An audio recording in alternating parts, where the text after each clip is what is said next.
Hi hello welcome to our channel Teju's పదాల పదనిసలు. ఈరోజు మనం చెప్పుకోబోయే కథ చెలి నీ వశమై పార్ట్ 153. ఇంకా లేట్ చేయకుండా స్టోరీలోకి వెళ్ళిపోదాం.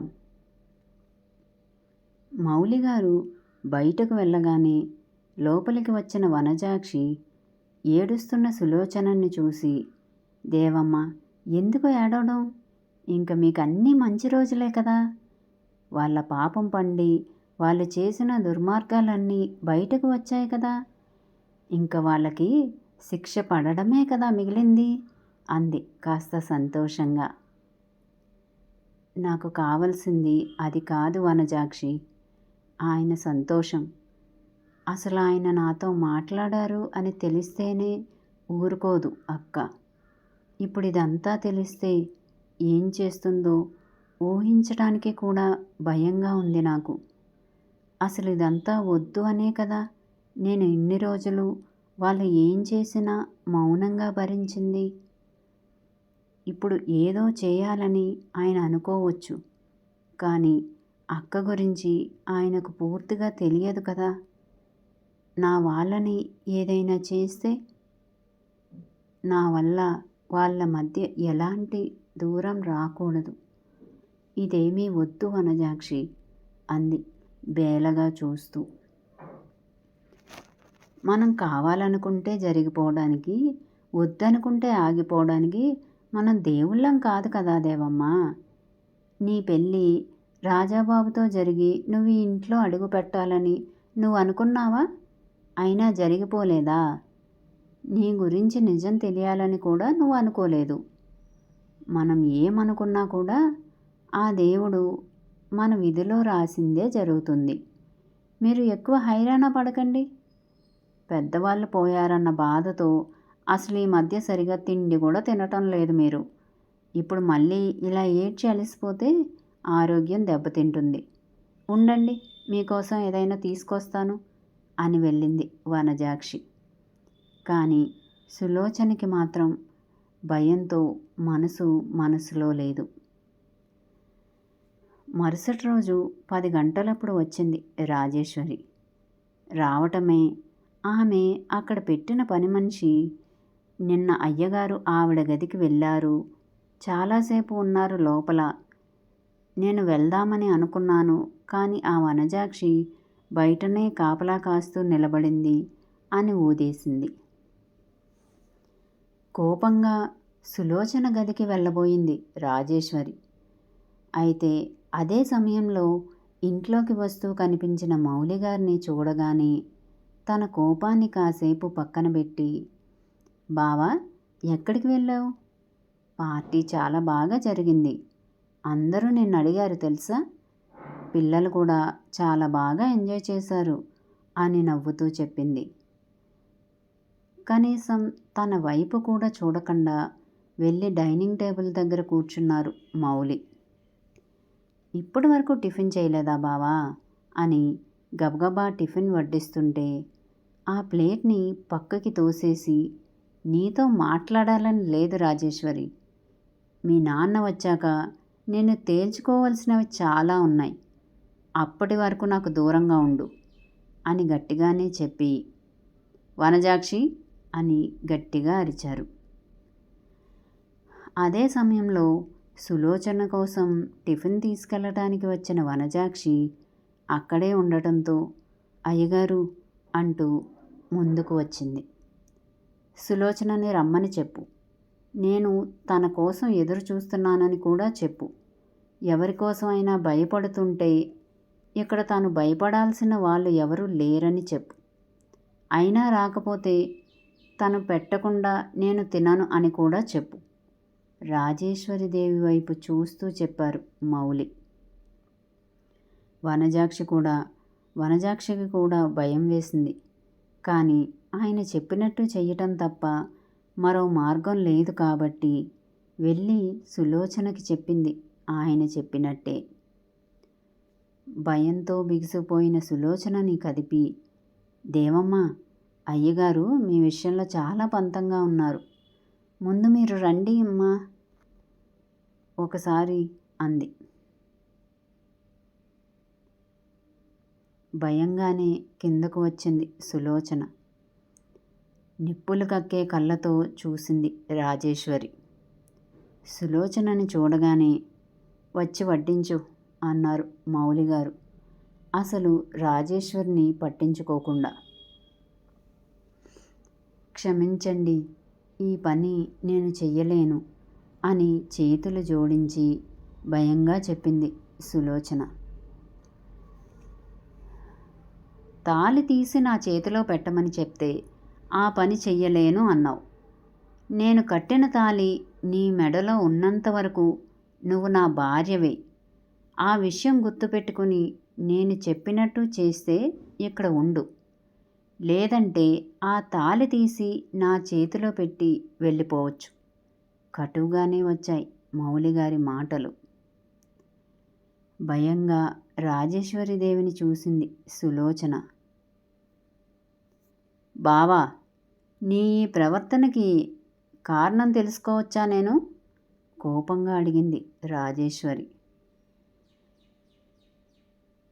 నీ నిజస్వరూపం తెలిసింది అని చెప్తే నీ సమాధానం ఏంటి? ఇప్పుడు సులోచన నేను చెప్పినట్టు చేస్తే వెళ్ళి పూజారి గారి కుటుంబాన్ని నాశనం చేస్తావా? లేదా నీ తండ్రితో చెప్పించి అర్ధరాత్రి పూట ఆడపిల్ల గదిలో, అది కూడా తన కూతురితో అసభ్యంగా ప్రవర్తించిన ఆ నీచుడితో మరోసారి అలానే బెదిరించమని చెప్తావా అని అడిగారు నిప్పులు కక్కే కళ్ళతో. బావా అని భయంగా పిలిచి 2 అడుగులు వెనక్కి వేసింది రాజేశ్వరి. నన్ను అలా పిలిచే అర్హత నీకు లేదు. నీ తల్లికి పుట్టకపోయినా నీ తండ్రి రక్తం పంచుకొని పుట్టిన నీ చెల్లెలని ఆదరించకపోయినా పర్లేదు. కనీసం ఒక ఆడపిల్లగా చూసినట్టయితే ఈరోజు నేను ఇంతలా బాధపడేవాడిని కాదు. కానీ నువ్వు నీ స్వార్థం కోసం తన జీవితాన్ని నాశనం చేసావు. ఇన్నాళ్ళు చాలా గొప్పగా అనుకునేవాడిని నీది చాలా గొప్ప ప్రేమ అని. కానీ ఆ ప్రేమ ఎప్పుడో పంతంగా మారిపోయింది అని గ్రహించలేకపోయాను. నీకు నీ తండ్రికి నేను స్టేటస్ సింబల్ని మాత్రమే. మనుషుల జీవితాలు మీకు చిల్ల పెంకులతో సమానం. వాటికి విలువ లేదు మీ దృష్టిలో. నిజం తెలిసిన దగ్గర నుండి నీ మొహం చూడాలన్నా చాలా అసహ్యంగా ఉంది నాకు. అసలు ఆడదానివేనా నువ్వు అన్న అనుమానం కూడా వస్తుంది. ఆడవాళ్ళు ఎంతో జాలి దయతో ఉంటారు. నీలా క్రూరత్వంతో నిండిపోయి మాత్రం ఉండరు. నా కంటికి కనిపించకు. నీ తండ్రి వచ్చాక నీకు విడాకులిస్తాను. నా పిల్లలను ఇక్కడే వదిలేసి నీ దారి నువ్వు చూసుకో. సులోచన నీలా కాదు. తోడబుట్టిన చెల్లెలు అని తెలిసినా నువ్వు ఆదరించలేదు తనని. నీ అహంకారంతో తనని బెదిరించి ఒక ఆడపిల్ల అని కూడా చూడకుండా నీ క్రూరత్వం నువ్వు చూపించావు. కానీ సులోచన అలా కాదు. తన పిల్లలు కాకపోయినా వాళ్ళని కళ్ళల్లో పెట్టుకుని చూసుకుంటుంది అని చెప్పారు మౌలి పౌరుషంగా. నిర్ఘాంతపోయింది రాజేశ్వరి. సులోచన, ఇంకోసారి చెప్పను, వచ్చి వడ్డించు అన్నారు మౌలిగారు.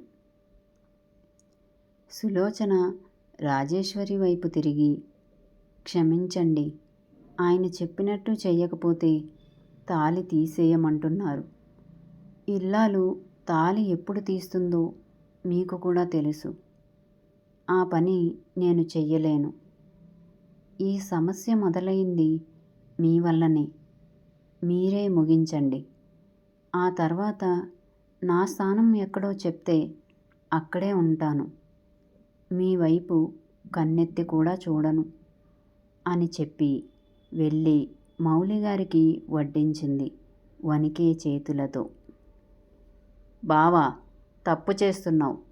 నువ్వు దాని మాటలు నమ్మి నన్ను అవమానిస్తున్నావు అంది రాజేశ్వరి కళ్ళ ముందు కనిపిస్తున్న దృశ్యానికి కోపం మరింత పెరుగుతుంటే.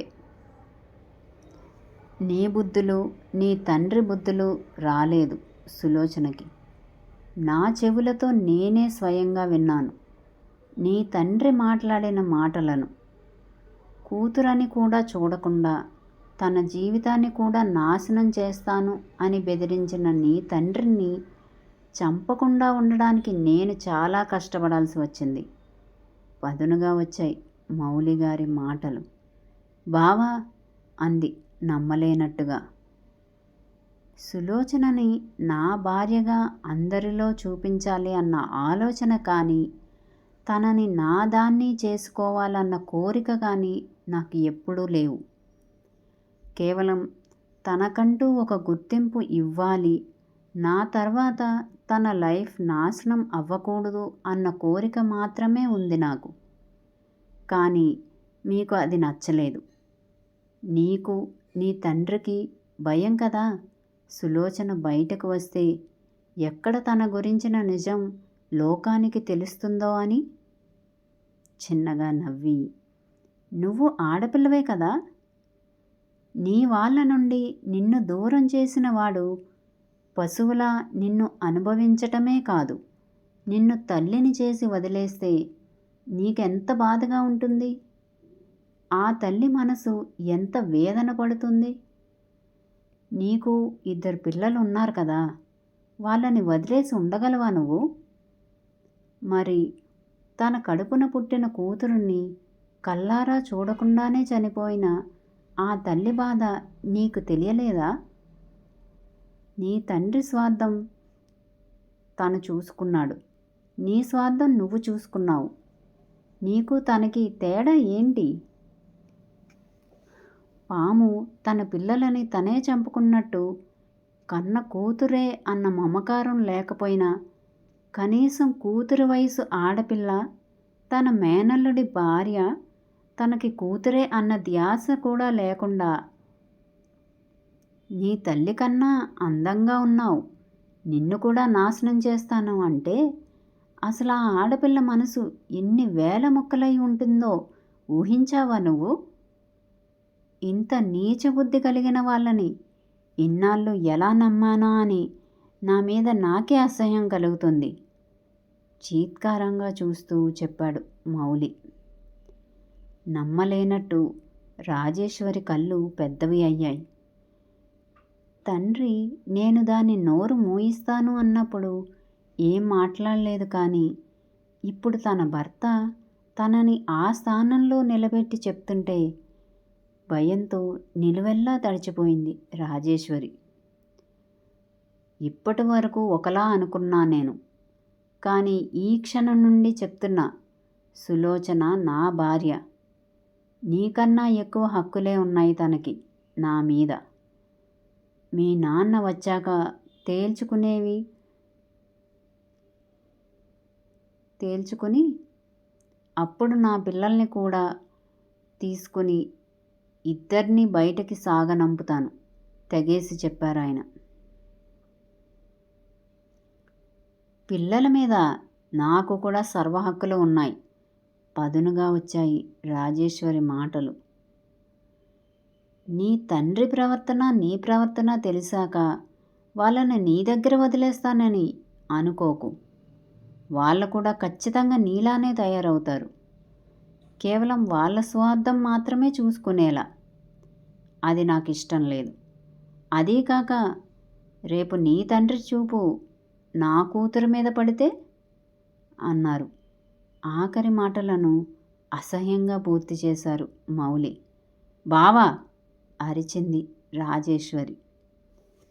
కన్న కూతురని తెలిసిన సులోచనని వదలలేదు. ఇంకా మనవరాలి మీద జాలి చూపిస్తారా? నాకు నమ్మకం లేదు. దృఢంగా వచ్చాయి ఆయన మాటలు. తప్పు చేస్తున్నావు బావా, అనవసరంగా నన్ను రెచ్చగొట్టి తప్పు చేస్తున్నావు అంది రాజేశ్వరి. నీ మెడలో 3 ముళ్ళు వేసి ఎప్పుడో తప్పు చేశాను, ఇప్పుడు కొత్తగా చేస్తున్న తప్పు ఏం లేదు, నిర్లక్ష్యం ధ్వనించింది మౌలి గారి మాటల్లో. సులోచన, నేను మధ్యాహ్నం రావటానికి అవ్వదు. నీ గదిలోకి వెళ్ళు.